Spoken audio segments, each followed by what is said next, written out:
और इसलिए बुलाना चाहता हूं कि हमारे मुशायरे में थोड़ा सा झंझट पैदा करें।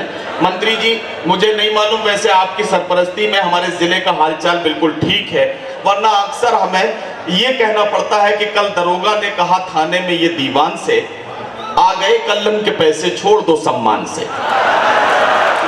कल दरोगा ने कहा थाने में ये दीवान से, आ गए कल्लन के पैसे छोड़ दो सम्मान से। शुक्र मौला का अदा करके ये कल्लन ने कहा, हो भला रिश्वत का वरना मार देते जान से। आइए तंजिया मजाइया शायरी से अपनी महफिल को कहकहों में थोड़ी देर के लिए तब्दील करें और इस्तकबाल कीजिए जनाब सज्जाद झंझट का। मैं उनसे गुजारिश करता हूं कि तशरीफ लाएं और अपने कलाम से नवाजें। अस्सलाम वालेकुम। हज़रत वसीम मीसम साहब ने माशाल्लाह वो गले से पढ़ा है तरन्नुम, उनका जो था माशाल्लाह ऐसा था कि सब शायर जितने भी तरन्नुम के थे स्टेज पे सब अपना गला साफ करने में लग गए। अल्लाह मालिक है, वरना हालात ये है कि बाई दफे ऐसा मौसम का इन्फेक्शन होता है कि गला वाकई काम नहीं करता। लेकिन आज उनका मिसम साहब का माशाल्लाह गला, एक हमारे शायर है मेरे बहुत अजीज हैं, उनका एक रात गला बैठा, सुबह मुशायरा पढ़ने जाना था, बड़े परेशानी में थे, इतना गला बैठा कि रात के वक्त 1:30 बजे अपनी वाइफ से बोले, गला बैठ गया क्या करूं? अच्छा, उन्हें मालूम था, उनकी बीवी को बड़ा फिक्र थी कि अगले दिन मुशायरा है, तो उन्होंने उन्हें मशवरा दिया कि बराबर में डॉक्टर साहब का मकान है, गली में डॉक्टर साहब एक रहते थे, उनके जान पहचान के थे। उन्हें ये मशवरा दिया कि आप कोई ट्रीटमेंट ले लीजिए उनसे, और ट्रीटमेंट लेकर आप मुशायरे में इतना आराम हो जाएगा कि आप मुशायरा पढ़ सकते हैं। उनकी बात मानी। रात के 2 बजे के वक्त अंधेरा गुप गली में, और खैर उनके गए घर पर, उनको नॉक किया दरवाजे को। डॉक्टर साहब की खूबसूरत बीवी निकलकर जैसे आई, उन साहब ने जिनका गला बैठा हुआ था उनसे पूछा, उनकी बीवी से, डॉक्टर साहब हैं? उनकी बीवी बोली, नहीं, आ जाओ।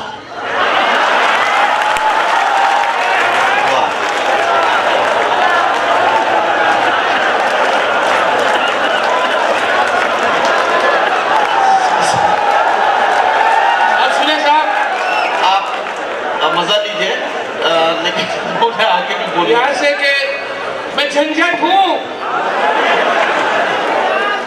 मैं झंझट हूं, विरासत में मिली है शायरी मुझको। मैं झंझट हूं, विरासत में मिली है शायरी मुझको। मेरे अब्बा के दादा जान के दादा भी शायर थे। मैं झंझट हूं, विरासत में मिली है शायरी मुझको। मेरे अब्बा के दादा जान के दादा भी शायर थे। और जिस फल को चुराकर दोस्तों अशार कहता हूं, सुना है ये कि उस फल में मेरे दादा भी माहिर थे।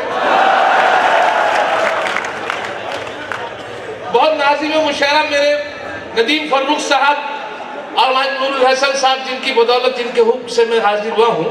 मेरे नाज़िम मुशायरा बहुत मेहनत कर रहे हैं, आप देख रहे हैं, लेकिन आपको खूब जोड़ के रखा है। इतना जोड़ के कि जब आए जमी से उन्होंने अपना माइक संभाला, इधर से उधर फिर रहे हैं। लेकिन उनकी बात देखें साहब, मैं 4 मिसरे उनकी नज़र करता हूँ। जी भाई, पढ़िए पढ़िए पढ़िए। कि अगर एक शेर भी झंझट कभी चोरी का पढ़ता हो, अगर एक शेर भी झंझट कभी चोरी का पढ़ता हो, उठाकर आसमां सर पर सभी शायर बिगड़ते हैं, मगर इन नाज़िम आला को कोई कुछ नहीं कहता जो दौराने निजामत दूसरों के शेर पढ़ते हैं।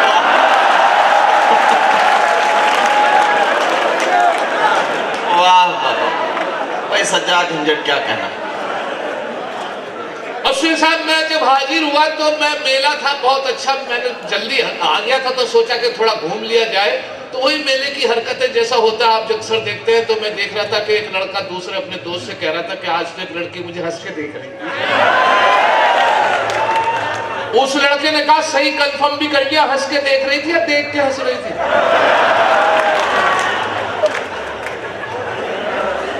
अब मुलाजा करें यहाँ से 4 मिसरे के, थाम कर हाथ जो धन्नों का मैं एक दिन बोला, थाम कर हाथ जो धन्नों का मैं एक दिन बोला, तुझको देखूं हूं तो मनवा मा कसक हुई मैं तेरी। थाम कर हाथ जो धन्नों का मैं एक दिन बोला, तुझको देखूं हूं तो मनवा मा कसक हुई मैं करी। मुंह पे झापड़ जो पड़ा, गूंज उठा कानों में, प्रेम का छुट्टिया पटाखा तो धमक हुई।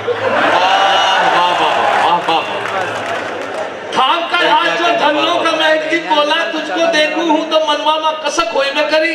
मुंह पे झापड़ जो पड़ा, गूंज उठा कानों में, प्रेम का छुट्टिया पटाखा तो धमक हुई में करी, और यकीन है मुझको वो मेरे होंगे, अभी मैं उनको पटा रहा हूं। यकीन है मुझको वो मेरे यकीन है मुझको वो मेरे होंगे, अभी मैं उनको पटा रहा हूं, अभी तो खींची है कुछ लकीरें, अभी तो खाका बना रहा हूं। यकीन है मुझको वो मेरे होंगे, अभी मैं उनको पटा रहा हूं, अभी तो खींची है कुछ लकीरें, अभी तो खाका बना रहा हूं, और कटी पतंग की तरह ही एक दिन खुद गिरेंगे वो छत पे मेरी, नहीं किसी पे है काट जिसकी मैं ऐसा माझा बना, नहीं किसी पे है काट जिसकी मैं ऐसा माझा बना रहा हूं। और इस माझा बनाने के चक्कर में आपने मीडिया के जरिए से कुछ खबरें ऐसी भी देखी होंगी, जो रिटायर्ड जज थे वो भी इसमें मुब्तला हो गए हैं। अब जब वो मैंने खबर सुनी मीडिया के इलेक्ट्रॉनिक मीडिया से कि कुछ जजेस मामला ऐसा हुआ है जजों का, तो मेरे 4 मिसरे आपकी नजर करता हूं जहां तक आवाज जाती है कि एक दिन कर बैठा जुर्मे इश्क में, एक दिन कर बैठा जुर्मे इश्क में, अपनी थाने में हजामत हो गई। एक दिन कर बैठा जुर्मे इश्क में, अपनी थाने में हजामत हो गई, इत्तफाकन जज भी था आशिक मिजाज, इसलिए मेरी जमानत हो गई। एक दिन कर बैठा जुर्मे इश्क में, अपनी थाने में हजामत हो गई, इत्तफाकन जज भी था आशिक मिजाज, इसलिए मेरी हो गई। अब मुलाला करें 4 मिसरे इसी हवाले से। अभी एक साहब जो थे अपनी बीवी से बड़े परेशान थे, और वो इतने परेशान थे ये कहने लगे कि साहब मैं इसके साथ नहीं रहना चाहता। ये मामला कोर्ट तक जज के सामने पहुंचा।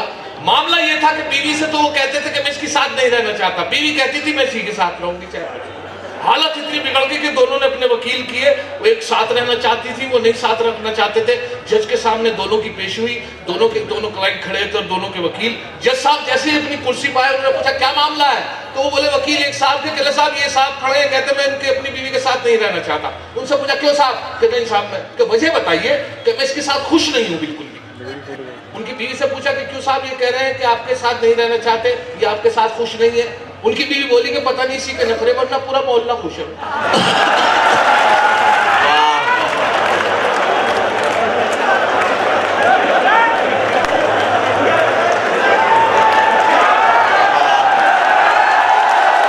अब बुलाना करें यहां से 4 मिसरे बेटे, ये लतीफा दोबारा नहीं सुनाया जाता, जरा सा हल्का। लतीफे दोबारा नहीं सुनाए जाते। हमारे प्रधान बहुत खुश हो रहे हैं। खुलासा करें ये आपकी नजर कर रहा हूँ 4 मिसरे के। उसके बाद जब वो पूछा कि क्या मामला है, क्यों नहीं रहना चाहते, तो 4 मिसरे मैंने कहे उसमें कि एक तिल की भी तो बालों में सियाही न रही। वाह। एक तिल की भी तो बालों में सियाही न रही, कब तक तुझको मेरी जान दुलारे जाए। एक तिल की भी तो बालों में सियाही न रही, कब तक तुझको मेरी जान दुलारे जाए। अब कबाड़ी के भी मतलब का नहीं तेरा वजूद, हम कहां तक तेरे पुर्जों को संवारे जाए। एक तिल की भी तो बालों में सियाही न रही, कब तक तुझको मेरी जान दुलारे जाए। अब कबाड़ी के भी मतलब का नहीं तेरा वजूद, हम कहां तक तेरे पुर्जों को संवारे जाए। एक साहब कर लगे झंझट साहब आप मुशहरों में रहते हो, आप मेरी बेटी के लिए रिश्ता बताओ। मैंने तो चप्पल घिस दिए। मैंने कहा साहब इस इलेक्ट्रॉनिक कंप्यूटर दौर में, एडवांस दौर में, जबकि इंटरनेट ईमेल से बड़ी शादी ब्याह होते हैं, आपने अब भी चप्पल घिस दिए। वो बोले कि साहब मैं तो बड़ा परेशान हूँ, रिश्ता नहीं मिल रहा है बेटी का। तो उन्होंने मैंने बताया कि इलेक्ट्रॉनिक कंप्यूटर दौर से बहुत रिश्ते शादी होती है। तो यहाँ से 4 मिसरे आपकी नजर करता हूँ, शायद किसी लायक मुलाहिजा करें कि आशिकों को मस्ती गुफ्तार में नहलाएगा, आशिकों को मस्ती गुफ्तार में नहलाएगा। क्या खबर थी इश्क इतना मॉडर्न हो जाएगा। आशिकों को मस्ती गुफ्तार में नहलाएगा, क्या खबर थी इश्क इतना मॉडर्न हो जाएगा। और रिश्ता दुख्तर में अब कोई परेशानी नहीं, उसको मोबाइल दिला दो रिश्ता खुद आ जाएगा।